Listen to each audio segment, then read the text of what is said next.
sounds promising. So thank you very much for having me along tonight. It's lovely to meet you guys, and I really wish that I could be there in person, but next time I will, I promise. So I'm on my boat in Auckland at the moment, and I'm unfortunately not here in this picture with the other rally participants, which is where I was actually hoping I'd be this time this year. But I've had some health issues, so I'm at home on the boat and hopefully flying up to catch up with them in person next month. So that's my plan at this stage. So, island cruising, we've been around for 40 years in the South Pacific and running yacht rallies up there. It was started by a couple back in 1985, and they were working for the Tongan Tourism Association and decided to run a yacht rally. And it's happened pretty much every year after that, apart from during COVID, of course. So yeah, so that's cool. I just see Julie's joining us. Hi, Julie. I can't see your face, but nice to have you. There she is. Hi. Hello. So Julie's a friend of mine. I've met her a number of times on various sailing adventures around the place. So it's lovely to have you joining us online. I gave her the link as well. Hi. Sorry, Hi, Vicky. Thank you. no worries. Nice to see you. So in 2023, I also bought the Down Under Rally. So you might have heard of Down Under Rally. Basically, Island Cruising and the Down Under Rally did very similar things. So Down Under Rally was taking Australians to the Pacific. Island Cruising was taking New Zealanders to the Pacific, and then would all kind of overlap up there and then all end up in different places at the end of the season. And John Hembrow approached me back in 2023. He also had some health issues at the time, and he said to me, "You should buy Down Under Rally and combine it all into one." And so I have done that, and now we're looking after Aussies and Kiwis and international people, sort of all through the Southwest Pacific, Australia and New Zealand. And so it's great to just be able to give everyone the flexibility to sort of sail in whichever direction they want to go for their own sailing adventures. So I'll talk a bit about that shortly. So obviously my name is Vicky Moore. I'm the director of Island Cruising. I've been a sailor from way back as a child. I was based in Christchurch for a long time, sailed out of there up to the Marlborough Sounds and a lot of sailing around the South Island. And I've done my my offshore yacht master, and I also ran the Sail GP event in New Zealand. So that was pretty fun, a bit of excitement. So I love racing and cruising and getting out there and helping other people achieve their sailing dreams. And I'm supported by a lovely group of other women sailors who've many of them have done the rally as well. Gemma, Cecile, and Tara. So they will help me out with various different aspects of the rally and the admin and things behind the scenes. So yeah, an all women business, which is really cool. So, what is a rally? It's slightly different to how the Down Under rally used to work, where everyone would sort of depart together and head from point to point together. We're a lot more flexible, so we allow people to sort of choose their own dates and destinations. You can sail with the group, or you can go off and do your own thing. You can leave all at the same time, or you can leave later, or you can go in a completely different direction to everyone else. But you've still got that support and that community of people around you to help you along the way. So a lot more flexibility, which allows a lot more people to kind of get involved and do what they specifically want to do as opposed to a set itinerary. So this is a picture of the yachts in Tonga last year. Obviously, we take sailboats and we also take powerboats as well. So I think we had 12 of these sort of 40 to 50 foot launches in our fleet last year as well. So this season, with the smallest yacht is 30 foot that's gone up to the islands, and the biggest is 85. So but most of them would be between the sort of 40 to 55 foot range monos and catamarans. So a bit of South Pacific geography for you. Obviously, you guys are down here in Tasmania. We're over here in New Zealand. And we've got basically Tonga, Fiji, Vanuatu, and New Caledonia are all right on our doorstep. So from New Zealand up to Tonga or any of these points is about 1,000 nautical miles. It's about 1,000 nautical miles from Tasmania to New Zealand. It's about 800 nautical miles from the Gold Coast to New Caledonia. So all of these destinations around this area are all kind of achievable sailing points within a week. So most of the boats leaving from New Zealand will take anywhere from sort of a week to 9 days if they don't stop in Minerva Reef along the way to get up there. Same with crossing the Tasman, it'll usually take people a week to 9 days, just depending on how fast the boat goes and whether they have any weather issues or things like that along the way. Obviously, cyclone season is what dictates the time of the year that people travel. So that runs from November through until April each year. And of course, you know, the people up in Queensland and Australia know all about tropical cyclones. So yeah, you generally leave from the 1st of May onwards and return to have everyone back in New Zealand or Australia by the 1st of November. And that's generally when people's insurance won't let them sail out to the tropics either. They generally have to be south of a certain latitude by during that time. Crossing the Tasman, you can do that at any time of the year. And we've got some tips on how to pick a weather window and what sort of thing you're looking for when it comes to crossing the Tasman from Tasmania to New Zealand or from any other point in Australia as well, for that matter. So from Tasmania, you've got the option of either cruising up the coast and starting off with the group that departs from Australia from Queensland, or you can sail across the Tasman, enjoy the South Island, and then join the group leaving from the Bay of Islands to head up to the islands in May as well. So the southeast trade winds is what typically dictates the route that people take. So obviously in our part of the world down south here, we've got the prevailing westerlies. So all of our weather here in New Zealand comes from Australia across the Tasman Sea and that prevailing westerly belt. So it's a lot easier for you guys to cross the Tasman from Australia to New Zealand than it is from New Zealanders to get from New Zealand back to Australia. The South Pacific trade winds then dictate the difficulty for people getting from the Gold Coast up to, say, Fiji. It's much more difficult to sail from, say, Sydney to Fiji because you're going to be going into those headwinds, those trade winds, quite a lot of the time. So typically it's easier if people want to visit Tonga and Fiji to cross the Tasman first, join us in the Bay of Islands and sail up to Tonga and Fiji in May. Or alternatively, you also have the option of starting in the Gold Coast, hopping across to New Caledonia, and then hopping across to Vanuatu and Fiji to get there as well. There is like a break in those trade winds sort of every week to 10 days. So people just wait for that break to come and then make a mad dash across from one country to the next to kind of get there. But it's quite a long way from, say, Sydney to Fiji. It's about sort of 1,800 nautical miles, so more like 2 weeks at sea, and you'll will encounter those headwinds to get there. So if it's Tonga and Fiji you want to go to, it's typically easier to cross the Tasman. And if it's New Caledonia and you're happy to sort of hop your way across, you can leave from the Gold Coast as well. So you've got those options. And this is just another kind of map of the different routes and things that people take. So typically the Kiwis, the Kiwi group, will leave, and if I go back to that slide, they'll start in Tonga and then start making their way west. So they'll go Tonga to Fiji. Some of them will just stay in Fiji. Others will go Vanuatu, New Caledonia, and end up in Australia and then cruise their way down to Tasmania over summertime. So we had quite a few boats that did that last year. So that's an option as well. If you want to sort of make a big circle out of it, you cross the Tasman over summer, do New Zealand, then up to Tonga and work your way back to Australia again the following year. Or the Kiwis often sort of go up and bounce up and down and go do up and down. So I know we've got some people, some of the Australians have crossed to New Caledonia and Vanuatu. They're planning on coming down to New Zealand for the summer and then bouncing back up again to Tonga and Fiji the following season. So you've got heaps of options and you can just basically choose whichever way you want to go. So if you're dreaming of sailing the South Pacific, how do you take the first step?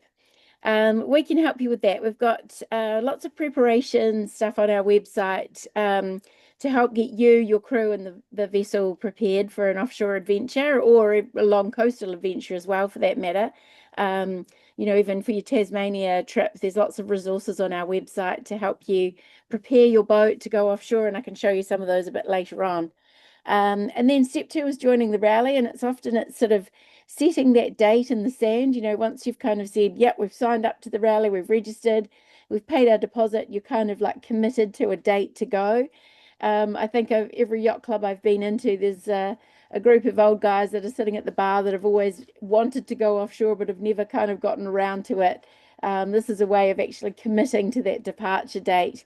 And then the preparations that we help with sort of really ramp up from there to make sure that you'll stay on track to meet that deadline for your departure. Step three is obviously the sailing and the cruising fun side of it. And then step four is getting you home safely in one piece at the other end. So the membership and cruising workshops that we have on our website, it's 129 New Zealand dollars to join, and you can access all of these resources on our website. We have webinars and templates and videos of a lot of the content that we've recorded previously is on there. Lots of reading, and each week we sort of feature some of these different articles in our website, in our newsletter that goes out, just to kind of prompt people to think about, learn a little bit about the weather this week, or learn a little bit about safety gear on your boat, like fire extinguishers, for example. Often our sponsors and partners come up with a special offer, so we'll feature that in terms of a training video on a particular piece of equipment, such as how does your EPIRB work, and that will come with a special offer on how to buy new EPIRBs and those sorts of things. So there's lots of fun, even just as a membership, just kind of dabbling in some of the content that we've got online. Yeah, we have webinars just like this, and I've got a bit more hair in that picture.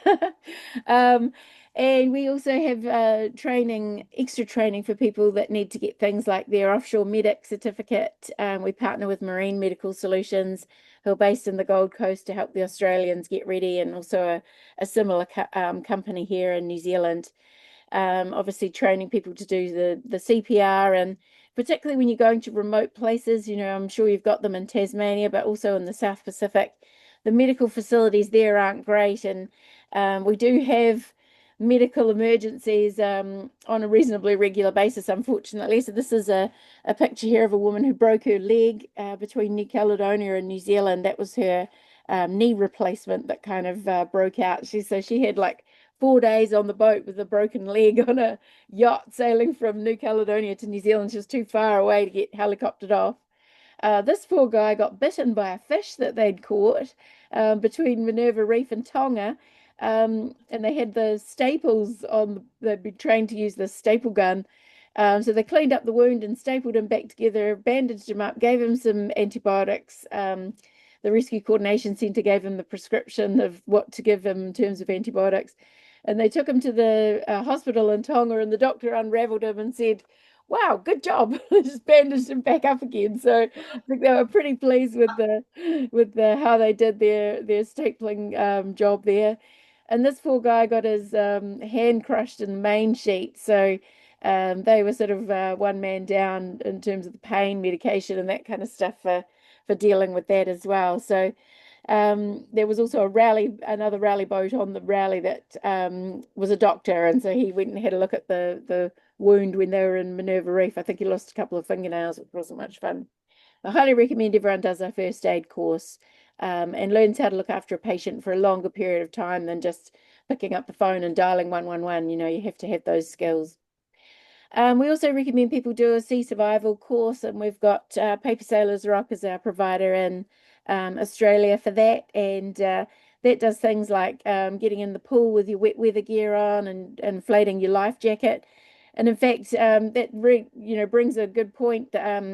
Quite a few of these life jackets don't inflate, and so testing your life jackets is something that we recommend people do, and actually physically taking the canister off, inspecting that it's hasn't actually been blown and it's not all corroded, and inflating your life jacket just by blowing it up with a pump to make sure that there's no holes and things in there. So often on these courses, the life jackets don't inflate at all, which is terrifying. Getting in the life raft, which is an experience in itself, and it really makes you realize that you don't want to be in a life raft, but it's quite a good thing to practice. And letting off flares and those sorts of things as well, which is a great practice and experience for people to do. And then step two is joining the rally. So this is when we really ramp up all of the preparations for people. So one of the things we give everyone is a vessel manual, and that's a place where you can record all of the safety equipment and other things that we recommend that you have on your boat before you head offshore. New Zealand registered vessels have to meet a requirement called Cat 1, which I'm sure you've probably heard of. Australian registered vessels don't need to meet that requirement, but we still highly recommend that people try and achieve that level of safety on board their vessels. And that's just in terms of not only the equipment that they have on board, but also things like sails and how the spare parts that they have on their boat, and communications and things like that. So we include all the details for that, and you can record how you know all that equipment that you've got on your boat in the vessel manual. So yeah, Cat 1 is now called the International Voyage Certificate for New Zealand boats, but not something you guys need to worry about. But obviously a big concern for New Zealand vessels, just making sure that they're ready for their safety inspection. Charts and passage planning. So we spend a lot of time making sure that everyone knows which direction that they're going in. And we have actually had a few issues with chart plotters failing and stuff like that. So we recommend people do some navigation training before they go offshore, so that they do know how to navigate by paper chart and not just following a pink line on the chart plotter. So we spend a lot of time on that, making sure everyone's got a good passage plan for their trip. And up in the islands, places like Fiji, the charts are out quite a long way. So we spend a lot of time training people on how to use satellite images and OpenCPN to navigate around Fiji. So it's not so much of a problem in any of the other places because the charts are quite accurate, but definitely in Fiji, you want to be able to see where these reefs are. And satellite images are a great way of doing that. So we have a tablet that you can purchase if you wish, or you can set it up yourself, and this comes complete with all of the satellite images on there. So we highly recommend everyone takes insurance for their boats. It is difficult to get blue water insurance, but obviously there are times when things happen.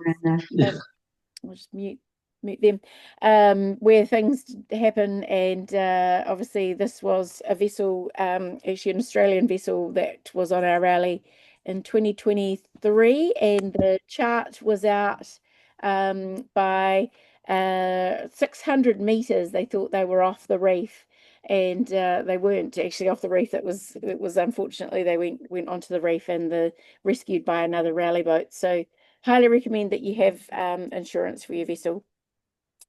We help you out with documentation, so that includes all the paperwork that you need to depart Australia, so through all the export import process, and we make sure that you know all of the requirements for entering and exiting each country. Obviously, New Zealand's got quite strict biosecurity regulations, which I'm sure you guys are all up to speed with as well in Australia. But in New Zealand is different to what you'd get in Tonga and Fiji, for example, too. So we make sure that you've got all the knowledge on those sorts of things. And we had these people join us the other night in Auckland when I did a talk earlier this week, and just talking about shells and things, and not collecting shells in the islands because they're protected under the CITES agreement, which is obviously protecting endangered species. As I mentioned before, we have WhatsApp groups, which is a great way of keeping track of where everyone is, and keeping in touch with each other, asking questions, sharing ideas and photos, and it works really well. So for your Tasmanian cruise, I recommend setting up some WhatsApp groups for your group skids. We can provide you with all the flags. We've got some discounts on these too if you need flags. And rally tracker we have with Predict Wind, and weather forecasting with Predict Wind as well. So we train everyone up on making the most out of their Predict Wind weather subscription, and tools that they offer to help you with weather routing and that kind of stuff. And so we set everyone up on the Predict Wind tracker, and all of these little dots are all the boats that are scattered around the Pacific in Australia and New Zealand. So if people are having a problem on passage, we can quickly see which other boats are nearby and get in touch with them and ask them to divert to provide support, or at least you just know exactly where everyone is. If people sort of say, I get a phone call from this boat and they're having some problems, I can just look them up straight away and I know where they are and where they're heading and where they're going to and that kind of thing. So it works fantastically. We can help with crew. So we've got a really detailed database of crew members, and we can do like an email blast out to them and say, these are some crewing opportunities coming up, and they can apply to you to come on board. Or if you want to get some offshore sailing experience before you take your own boat offshore, you can join as a crew member and join one of the rally boats to head away as well. Works really well. So we recommend people join early to get the most value. We're going to be starting all of our preparation content for next season in the next couple of weeks. So we've already got about 20 boats registered so far. So we'll start feeding everyone the modules as we go along. So it's all sort of in bite-sized, manageable pieces. And otherwise, if people join late, which we do get people joining in March and that sort of thing, and then I bombard them with a massive amount of content, and it takes them quite a bit of time to sort of catch up, even just reading through it, let alone implementing all the things on their boats and stuff. So joining early to get the most value is highly recommended. Then in about March next year, we send you out a rally pack, and that's got a guidebook, which has got about 200 pages of information that you need to cruise around the South Pacific, all the cultural things, where to get repairs done, where to go for provisioning, all the favorite anchorages and that kind of stuff, which I'm constantly updating. So every day people send me new messages about a place that they've been, or a person that they've met, and a phone number and things. And so I'm constantly evolving this guidebook, and it's very detailed now after so many years of people contributing into it. It's an awesome resource. So we have pre-departure get-togethers either in the Boatworks in Australia in late April, early May, or in the Bay of Islands in early May as well. So if you're planning on crossing the Tasman over summer, you can do that at your own leisure anytime, and then join us for these pre-departure events if you wish. It includes sort of social gatherings and other briefings from a lot of our suppliers up there. So this was this year. This is Joe from the Boatyard in Tonga, sort of giving everyone a bit more of a briefing about Tonga for those heading that way. And then we do all sorts of other things, more passage planning, barbecues with our sponsors, a bit of a party so that you get to know everyone that you're heading away with. And it's great networking and socializing, and connecting with the people that you're going to be at sea with as well. We do things like sail repairs at sea and other workshops too, which are kind of fun, practical sessions with all your friends, and learning how to use your water maker and that kind of stuff. And of course, catch ups with the girls and cups of coffee and things like that, and tours of various factories. It's lots of fun, very social. And then, of course, time to do lots of provisioning, a bit of boat yoga, which is inevitable. Of course, there's always things to fix. And we like to try and do good things as well. So we partner with various charities, help deliver products up to the islanders. We also do a project called Citizens of the Sea, which is collecting ocean eDNA samples, and you can volunteer to be part of this if you wish. It involves sort of towing this device behind the boat for 5 minutes, and then collecting the samples into a little container and delivering them to the other end. And they're then analysed by scientists, and they've managed to collect a massive amount of data that would otherwise be really difficult and really expensive for a research vessel to go out there and try and collect on their own. So it's a fun project. Everyone loves being involved with it. This comes with training and all the equipment, and you get to sort of be part of a really cool organisation and a fun thing going on. Then it's time, obviously, to wait for the weather, and we make sure that you know all about the weather. We do a lot of training on weather systems and what to look out for. And then finally, when the weather window arrives, it's time for everyone to sort of set off and get together. Obviously, do the departure clearance papers, get some duty-free fuel on board. And then finally, you're on your way. And that's kind of the hard part, really, is over before you set sail. That's the easy bit once you've kind of cast off those dock lines. And hopefully we've got the weather forecast looking good, and you've obviously going to need some satellite comms like Starlink and or your HF radio, and also some kind of backup as well. So Starlink's great for offshore, but it does draw quite a lot of power. A lot of people can't have it turned on all the time. And it's not something that you'll be able to sort of pack up and take with you into the life raft if you did have to ditch. So we recommend people have their Starlink or whatever device they're going to use for their primary, but also some kind of backup device, such as an Iridium Go, an Iridium Exec, or a Garmin inReach, or an SSB radio, whatever they decided to have. Again, we've got our tracker to keep track of everyone once they head off. We get a discount on PredictWind weather forecasts, and they do training with us as well to make sure everyone knows how to use it. And we use Bob McDavitt for our weather routing for the rally groups. And if you're deciding to cross the Tasman as well, then you can engage Bob for some one-on-one advice for daily weather updates whilst you're away. He's very good and very knowledgeable in this part of the world. For HF users, we also have Patricia and David, who are from Gulf Harbour Radio, and they do a sked each night for those with the HF radios when they're heading up to the islands. Lovely couple, and they'll also do a weather update for people as well.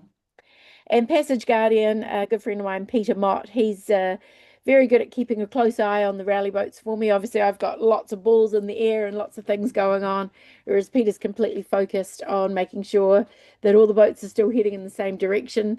And you can use him as well, just one-on-one. Again, if you're just crossing the Tasman, for example, you can engage Peter to keep an eye on you, and he'll also give you a weather forecast as well. Kids are very welcome on the rally. I think we've got something like 55 children on the rally this year. This boat had 5 kids on board. There's one boat this year that's got 6 kids on board, which sounds pretty challenging. But they're all having a wonderful time. Excuse me. So yeah, kids are all on board, are welcome. Obviously, when you're sailing with a group, sometimes you can meet up with the other rally participants in the middle of the ocean, which is kind of fun as well. And then the weather. Hopefully we've got the weather right, and it looks something like this all the way up to the islands, but maybe not. So we also have like a thing like a fun fishing competition and stuff like that, where people send in their the pictures of their big catches and things like that, which is a bit of fun.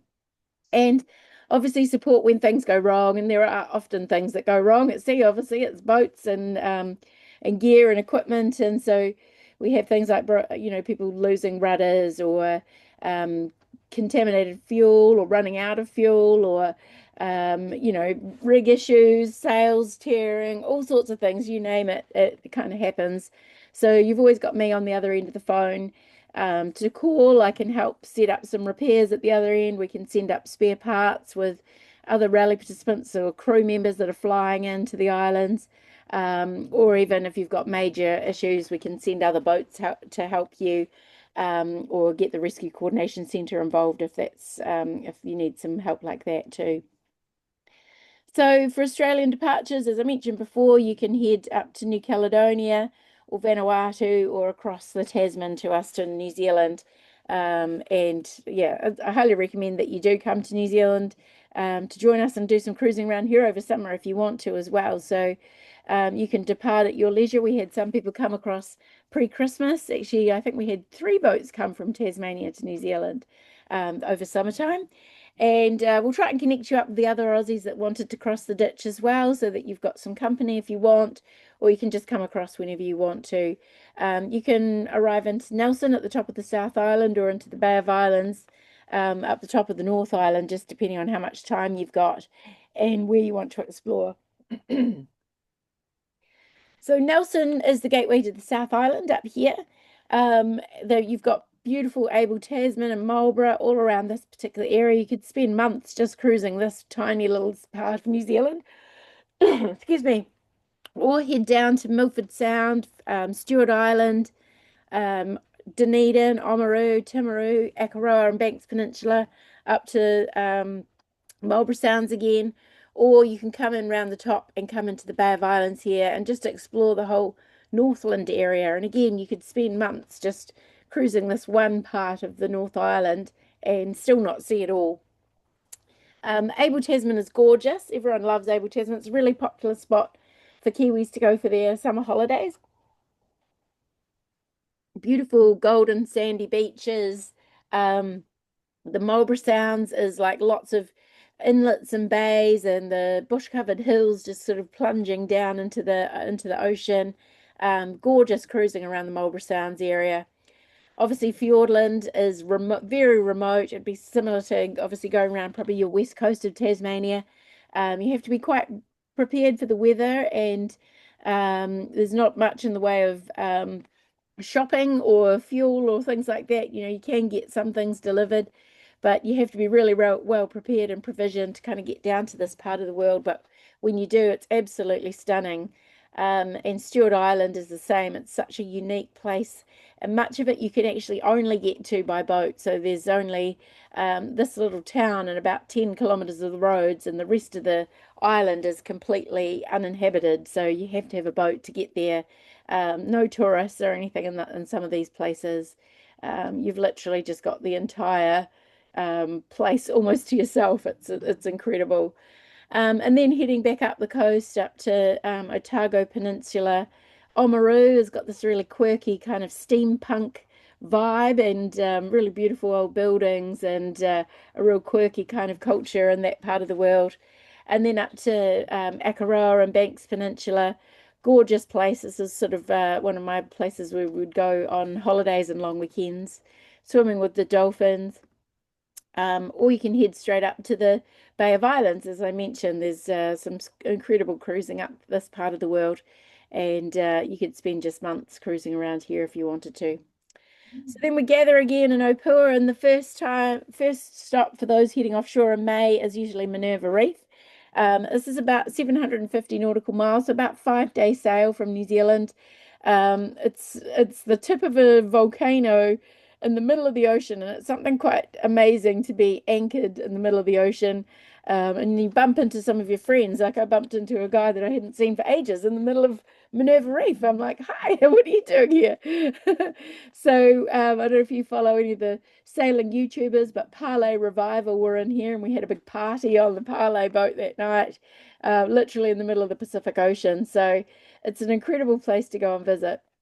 A lot of people like to go and try and get some crayfish there as well, which is really fun. And then from there, it's only a couple of hundred nautical miles to get to Tonga or Fiji. And of course, it's something pretty special to see, make landfall after you've been at sea for a week. Obviously, get your Q flag up and then clearing into the country. And we'll make sure that you know exactly what's going on with the arrival formalities and how much it's going to cost you to clear into the country. And we let all the officials know that you're coming as well. So we've got a nice streamlined process for when you come in. And then flying the rally flag, so everyone knows who all the rally boats are. It's a great way of kind of identifying each other. And then it's time to relax. So you've definitely done all the hard work now, the passage and the preparations. And we have some welcome events. So the marinas put on lots of nice cultural things to kind of and to get you into the cultural scene and get you familiarized with the local community. And it's a great time to catch up with all the other yachties and share your stories of the passage. This is at Big Mama's Yacht Club in Tonga, and the Tongan police band comes over and plays and performs, which is fabulous. And in Fiji, you get to try some kava and have a kava night over there. Big catch up. This is all the group from this year at Naui Marina, which is a beautiful marina. It's like a resort marina. So you don't need to choose which direction you want to go in. You can choose that later. You can still join now and decide at any point which destinations you want to go to. As I say, it's very flexible. You can change your mind throughout the time that you're away as well. But as I said, most people go to Tonga first just because of those trade winds. It's much easier to head from Tonga west than it is to go the opposite direction. Tonga's got 4 different island groups. So the Tongatapu down here, the Hapa group, Vava'u, and then the northern groups, a couple of other little islands at the top. And you'll get a very warm welcome from this lady, Big Mama. She's in Tongatapu, an island just off of the main town. She's got a great setup there, which unfortunately was completely destroyed in that tsunami and the volcano, but they're almost sort of camping in this building behind us here, and but they still managed to put on a good party and be very hospitable to all the yachties that go there. They put on a sports day. They've got a gorgeous beach. And there's a really interesting history in Tonga of the kingdom, and it's quite an ancient sort of history.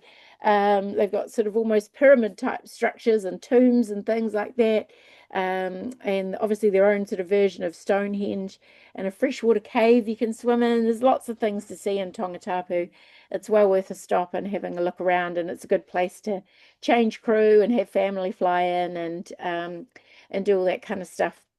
And we've got lots of local contacts there. This guy over here, Alini and I, he's a fantastic guy. Vi is up in Vava'u, Big Mama and her team, and another guy, Greg, here. He's a great local contact. So if you need stuff sent up or things fixed or just a local person to ask a question of, we've got people that we can introduce you to and they'll know the answer. The Hapai group is stunning, and so is Vava'u. It's sort of like low-lying coral atolls, beautiful anchorages, crystal clear water, lots of coral and things like that. And obviously, you've got lots of new friends that you've just met along the way. You can go and socialize with, and or you can just get away and do your own thing and cruise on your own. So you've got the choice of heading away and doing your own thing, or being very social with everybody else. There's lots of great resorts throughout Tonga as well, and they're very welcoming to the rally participants. So you can head ashore for a drink or a meal, or obviously just go cruising. They have obviously got a few live volcanoes in Tonga, and some of them aren't that safe, but this one is one that you can climb up as well and do a hike to the top. Nobody lives on this island, and it is actually a live erupting volcano, so you do have to take care going up there. And this was just last week, the rally boats in Vava'u, having a wonderful time, as you can see, all rafted up too. The Tongan Children's Library is one thing we like to support. They're actually putting on a performance in a couple of weeks for the boats that are up there at the moment with their ukulele band are going to be playing. And we encourage everyone to take a book for their library, like a new children's book to go into their library. And the harbour in Niafu is very sheltered. There's lots of moorings and things there. You can pick up in lots of waterfront bars along the front, which really tap into that yachting crowd that want you all to kind of go and drink in their bars. The main thing that people do want to do when they go to Tonga is also swimming with the dolphins, the whales, sorry, and they go there to give birth to their babies, and you can go and swim and observe them. It's an incredible experience, and that season starts on the 1st of July. You got caves you can swim in, beaches to have barbecues on. We also like to do other fun community projects like a beach clean or going out with their environmental organization to have a look at the pest control that they're doing in their bird sanctuary, and then we've got parties to do. You can go to church and hear all of the incredible Tongan singing on a Sunday. We have quiz nights at the bar, and they've also got this fun floating raft bar as well that does great fish and chips and margaritas that you can go along to as well if you like. They've also got a really cool botanical garden. This guy's a real character, and you can go there and have a Tongan feast as well if you want to. Then once you finish with Tonga, most people spend sort of 6 weeks in Tonga, but some people spend the entire 6 months in Tonga and just do that one part and do it really thoroughly. But this is the customs clearance, so you clear out from here, and then it's about a 3-day, 2 to 3 day passage from Tonga to Fiji. And Fiji's huge, there's 333 islands in Fiji. Most people will clear in from Tonga, they'll sail through here and clear in at Savu Savu. If you're sailing from New Zealand or Australia, you'll come in from here and you'll clear in at Nandi, at Denarau or Vunda Marina, typically. And then a lot of people want to get down here, which is to the Lau group. And this is quite a remote place to go and visit.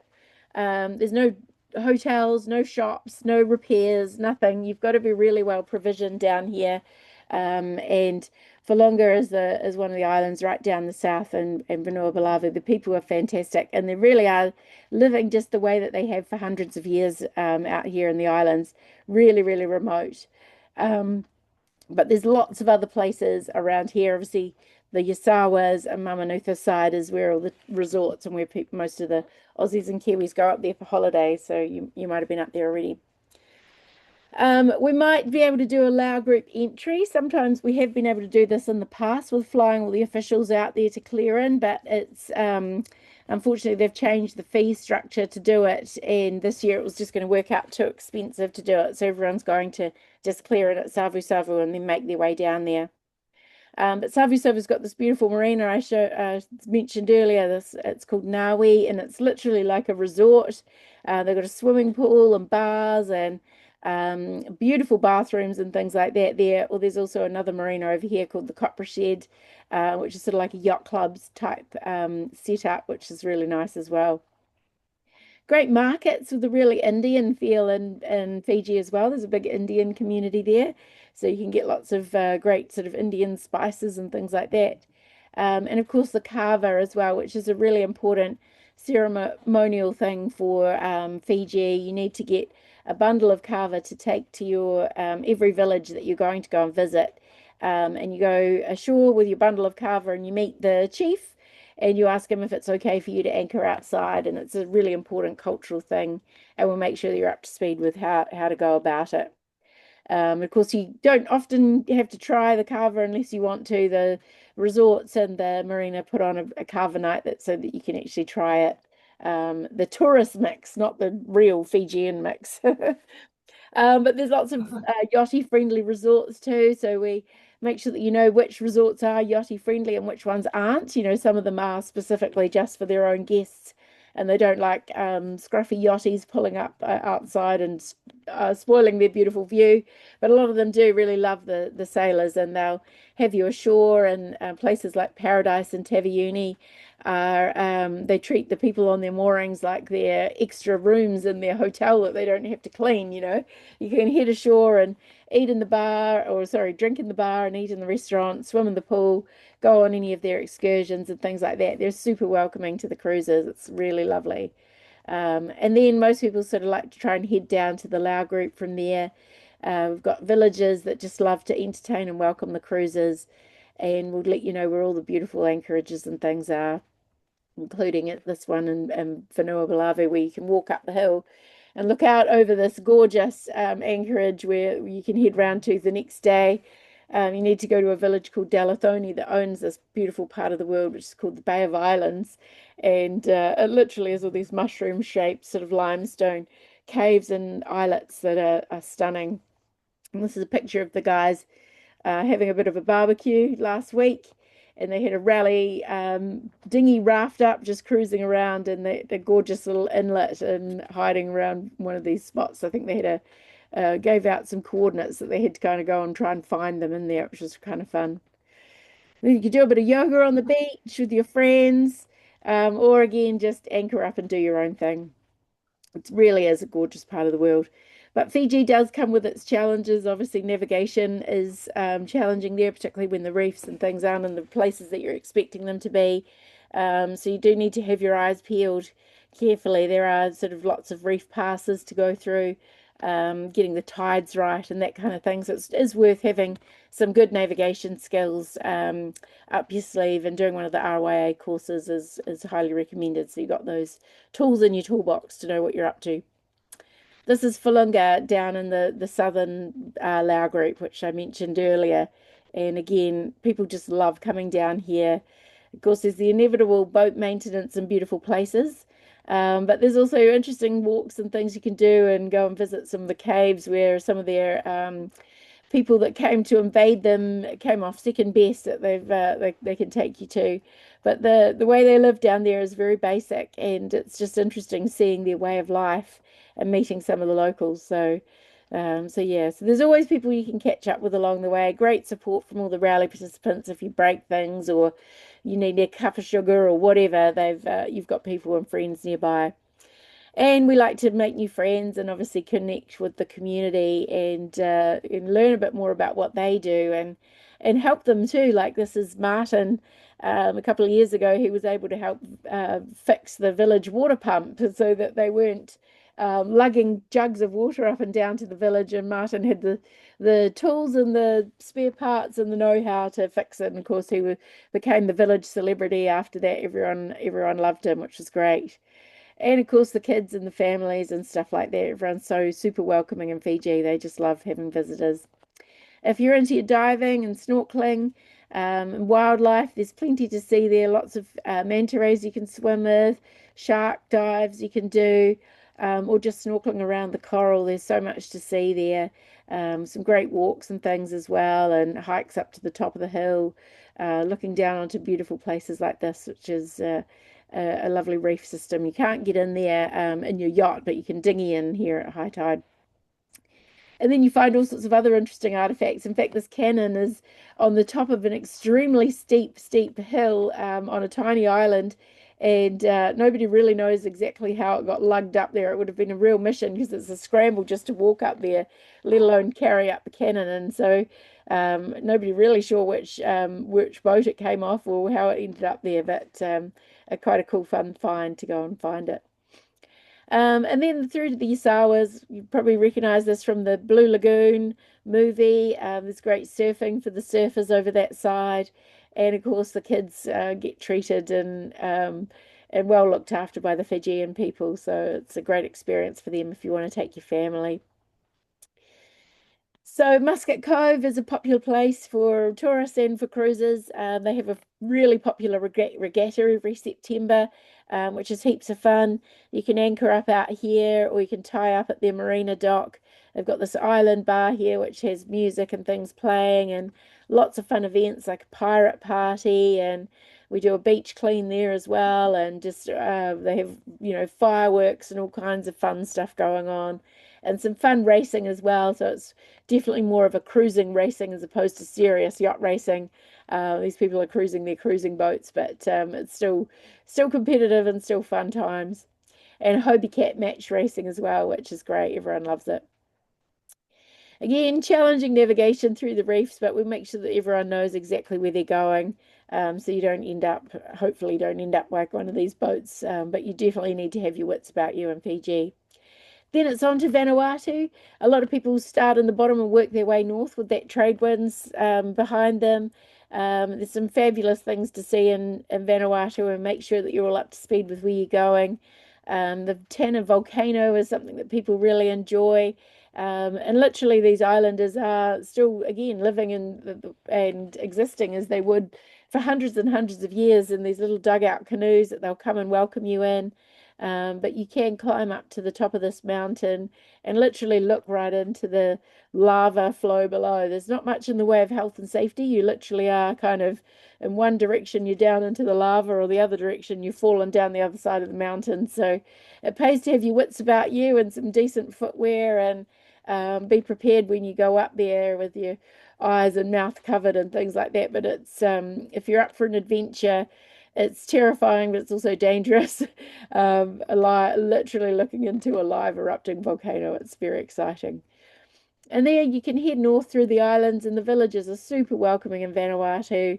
Into Port Vila, they've got a nice marina there you can tie up to, and moorings and things like that as well. Some resorts that you can go into, fire shows, and the Pentecost land diving is something that everyone wants to go and see. You literally feel like you're in the pages of a National Geographic magazine. And this runs from April through until June, and that's to do with the elasticity of the vines at that time. So if you're coming across from the Gold Coast into Vanuatu, that's a good way of seeing it. Lots of other villages are really welcoming to the yachties. There are little sort of shacks set up with the flags and things that you can drop off, and welcoming everyone there, or just having them ashore to try some of their food and experience their way of life. They're very, very welcoming people, and very interesting culture. Lots of festivals you can take part in as well. This is their sand drawing art. And the women there also do a really interesting water music with their cupped hands, which they sort of manage to sort of scoop and cup and pat the water to make this incredible music with it. It's really nice. And then on to New Caledonia, or this might be your first stop if you're coming the opposite direction. The yachts there are, lots of yachting in New Caledonia. The political situation has settled down there as well. I was there last year when it all kind of flared up, and we diverted everyone to Tonga. But this year they seem to be a lot more calmer, and things are going really smoothly. There's so much to see in New Caledonia. It's a fantastic cruising destination.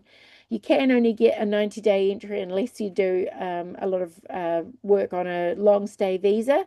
But otherwise, you can sort of cruise there for a couple of months, head on to Vanuatu, and then come back again at the end of the season.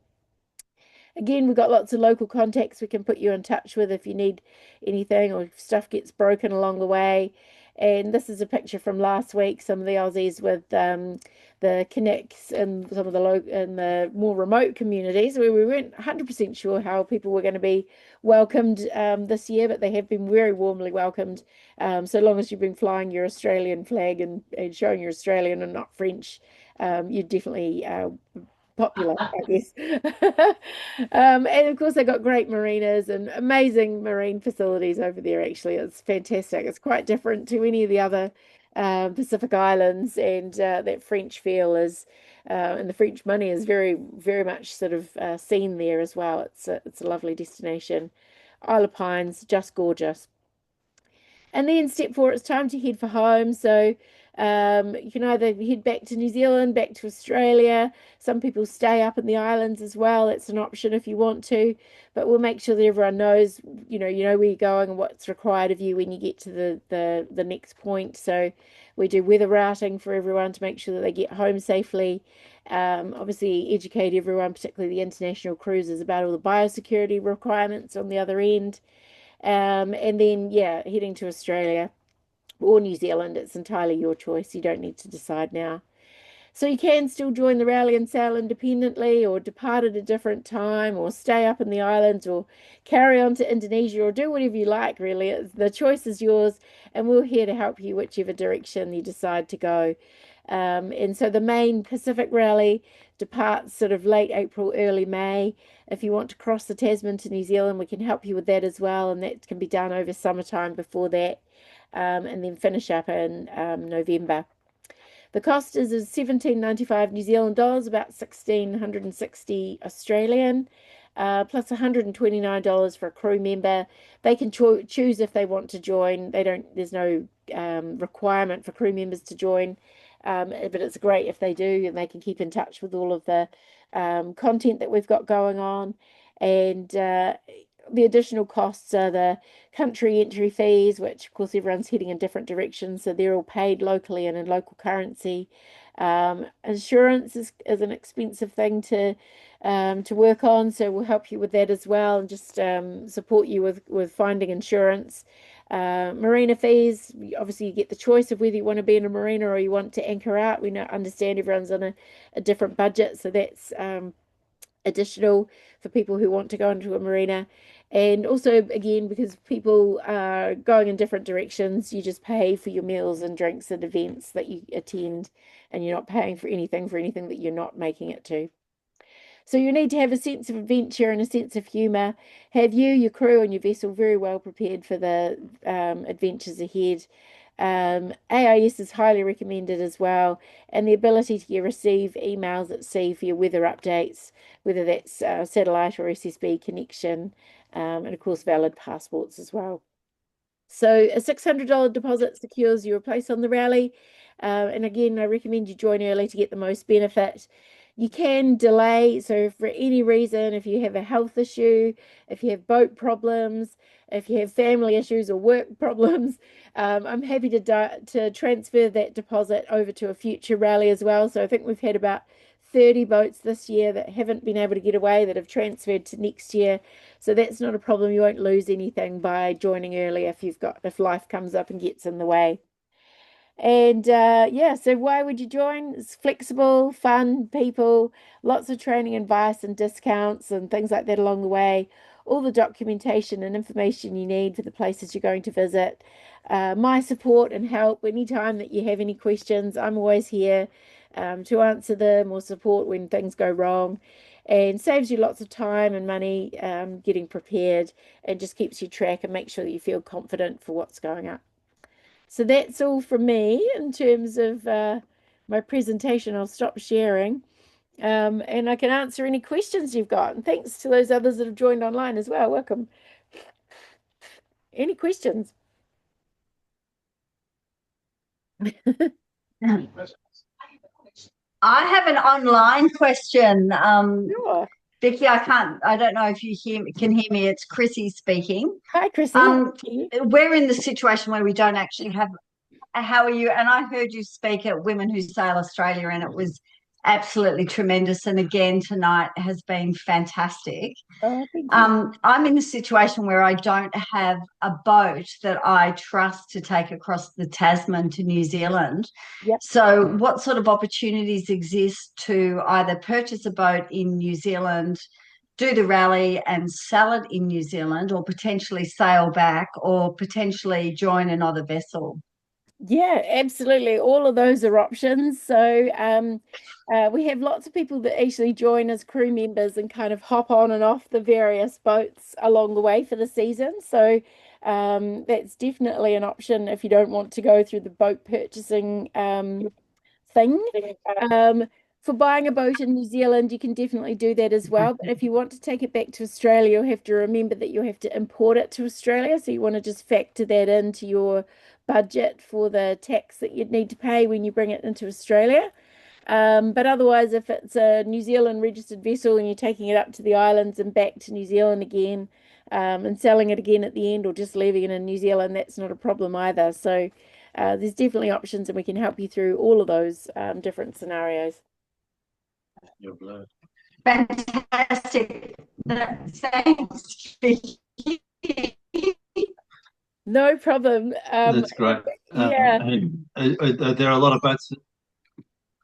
Hi, Vicky. I'm Michael. Hi, Mike. Are there a lot of boats for sale in New Zealand at the moment? And What's the market what's the like? market like? The market's good actually. There's lots of boats. So a lot of people who are up there this season will come back to New Zealand at the end of the year and put their boats on the market. So you end up with a boat that's obviously proven to go offshore and it's got already got set up with all of the equipment that you need for making that offshore passage. So it's a great way of doing it if you sort of get a bit of an idea in your mind as to what kind of vessel that you're looking for. We can even go out to the boats that are on the rally this year and go, hey, has anyone got a boat that's, 40 foot and in this price range that wants to sell at the end of the year and, put you directly in touch with them. So that's an opportunity too.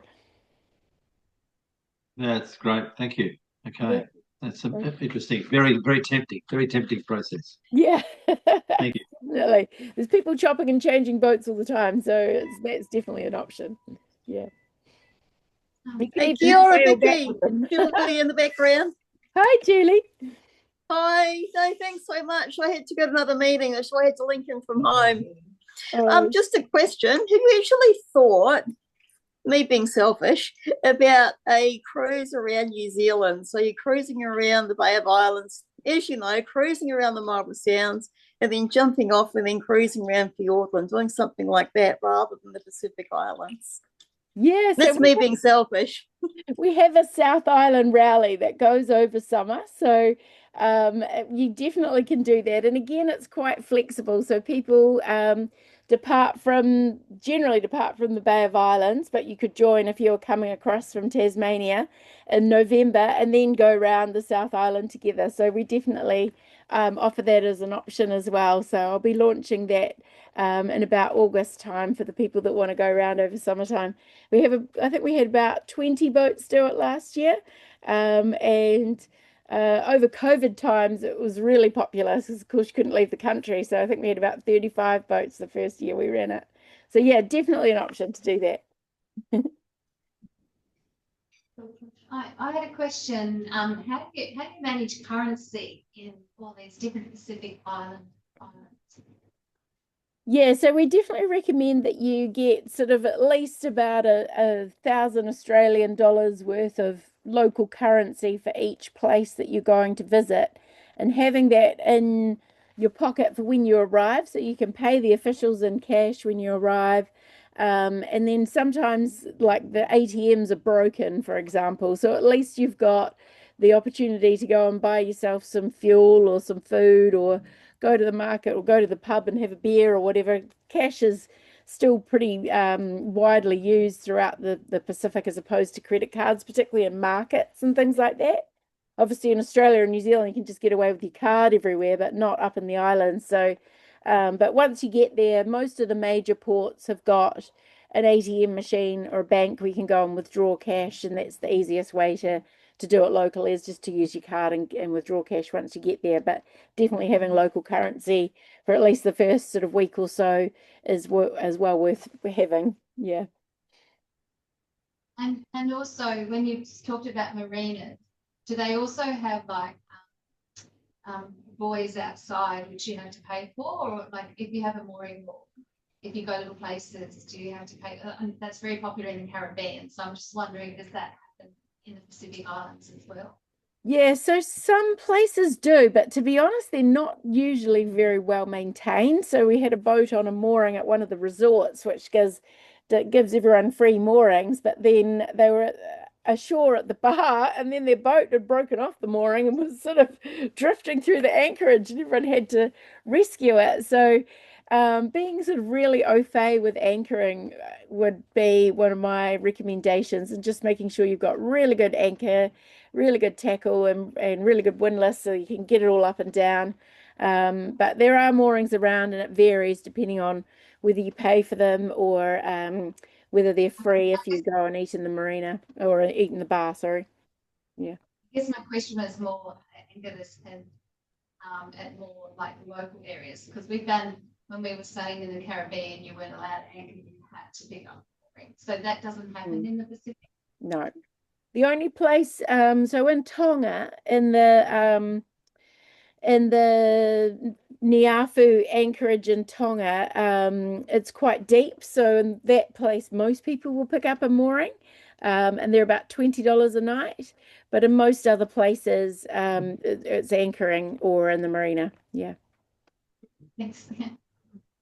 So I was just wondering, the fees are $129 per person membership. Is that for every single person on your boat, even children? No. So only the people that want to sort of access the rally content. So if you've got kids on the boat, or you've got friends and family coming, no, they don't need to join. It's sort of, you might just want to have you as the skipper and your first mate, and maybe if you've got another crew member that wants to learn about navigation or hear what's going on with the rally.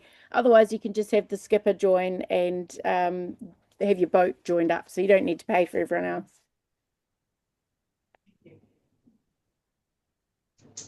Can I go next, or is there somebody else? You can go next. Yeah, Vicky. Look, I joined the webinar a little bit late, so you might have actually covered this in the earlier part of it. But I'm interested to know if you do any sort of evaluation on the boats that participate in terms of safety requirements and rigging and gear. So we don't. So New Zealand registered vessels have to have a safety inspection, which is part of the requirements for New Zealand vessels to go offshore.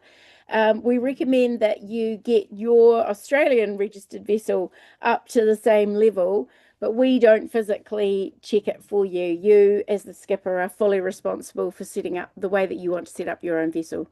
So we recommend that if you wanted to get it checked yourself, you might want to get like a rigger to come and check your rig, or a surveyor to come and check sort of various structural things on your boat. But in terms of the safety equipment, we'll give you a list of everything that we recommend that you have, but it's entirely up to you as the skipper as to how you set your boat up. Yeah, okay. So there's no sort of category criteria like we would have with racing, ocean racing in Australia, where you Cat 5, Cat 7, Cat 3 that Absolutely. you set. Yeah. Okay. Entirely up to you. Yeah. Thank you. Any more? No. Anyone else? Questions? Looks good. Are there any more questions? No, that's all cool. Thank you, Vicky. Yeah, so For myself, I've just but I'm really I've just heard people talk about rallies, and there's sort of them that like it and them that don't, kind of thing. the thing that's really stood out for me, apart from the destination, is the level of support you offer and the level of, although you may not be vetting people for the category they bring themselves up to, if you like, you're providing all the information. You provide so much information that it's every opportunity for folks to really upskill before they go. Really impressed by that. Yeah, definitely. And I think that's sort of what I like. I think what a lot of people like about it is the fact that they get to kind of be a bit more autonomous and make their own decisions about things and go in the different directions, but they do actually have to sort of switch their brain on, so they're not sort of necessarily, following the leader type thing and being told where to go the next day. They're having to do their own passage plan and make their own decisions as to which way they set up their boats and that kind of stuff. So I sort of provide everything that everyone needs to know, but it's all given to you, but you've still got to do it yourself. So yeah, it works really, very well.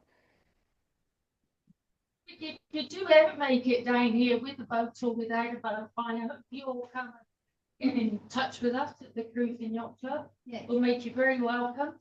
Thank you. We'll be able to guarantee for that. And we'd love to meet you in person as well. I'd love that. I'll definitely come Yeah, over. can I just add? I can come and hang out and go for a sail with Julie. But yeah, definitely. I just want to add, so Vicky, because I've heard you, I don't know, 3 or 4 gathering on the bays over time, but the feedback from the participants is how responsive that you are. So no question's a silly one, and I think that's really key. And it really doesn't matter. Like they've said, okay, they've had something, whether it was about a broken whatever, where to go and get milk. I think you mentioned the sugar. That's been a classic discussion. So it's just this responsiveness, and I think that's been the key point. And it really, that's gold. And it's those things that you can't pay for. So it's really a credit to you. Oh. So well done and thanks. Thank you. I love it. I get a lot of joy out of doing it, so it doesn't feel like a job to me. So I find it very rewarding helping everyone, and at the moment I'm sort of living vicariously through everyone else's adventures, but hopefully I'll be back out there next year on this beautiful boat doing it as well. So we're going to see you in Auckland for the Classic Boat Rally, okay? Excellent. That sounds great. Oh, thank you very much, everyone. I really appreciate you all coming out on a chilly night, and I'm happy to answer any other questions anytime. Just drop me an email or keep in touch. And I've recorded this, as I say. I'll actually stop that. Stop that now. Stop recording.